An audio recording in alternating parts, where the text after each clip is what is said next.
Hello coders, and welcome to How to Fix. In today's video, we'll be focusing on a new bug that you might find challenging to solve. So without further ado, let's dive into today's bug.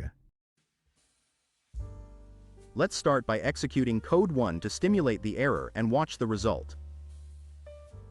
Let's walk you through the interpretation and the correction for this bug. Feel free to pause the video to read through the explanation. It's time to mend the code and check the produced result.